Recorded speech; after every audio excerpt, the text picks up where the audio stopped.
ভারতের প্রধানমন্ত্রী নরেন্দ্র মোদী এবং যুক্তরাষ্ট্রের প্রেসিডেন্ট ডোনাল্ড ট্রাম্প এই দুজনের মধ্যে একসময় ছিল মধুর সম্পর্ক। ট্রাম্পের প্রথম মেয়াদে তিনি ও মোদী একসঙ্গে টেক্সাস থেকে গুজরাট পর্যন্ত স্টেডিয়াম ভরা সমর্থকদের সামনে দু দেশের বন্ধুত্ব উদযাপন করেছিলেন। ভারত তখন ন্যাটো মিত্রদের মতো সামরিক ও প্রযুক্তি সুবিধা পেয়েছিল। চীনের উত্থান ঠেকানোতে উভয়ের মধ্যে কৌশলগত ঐক্য গড়ে উঠেছিল।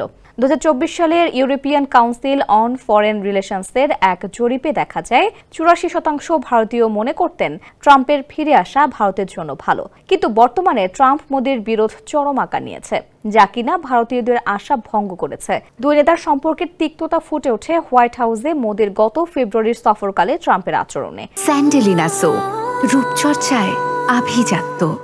সে সময় ভারতীয় কূটনীতিকরা অবাক হন বলেই একটি সাংবাদিক সূত্র জানিয়েছে। ভারত ও যুক্তরাষ্ট্রের মধ্যে দীর্ঘদিনের উষ্ণ সম্পর্ক হঠাৎই উত্তপ্ত হয়ে ওঠে। এর কেন্দ্রে রয়েছে রাশিয়া থেকে ভারতের তেল কেনা ও যুক্তরাষ্ট্রের পক্ষ থেকে ভারতের উপর আরোপিত বর্ধিত শুল্ক।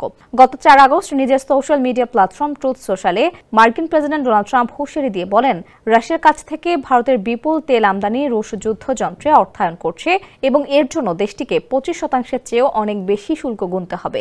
যুদ্ধের আগে ভারতের তেলের মাত্র 0.2% সরবরাহ করত রাশিয়া। এখন সেই হার বেড়ে 35% থেকে 40% দাঁড়িয়েছে।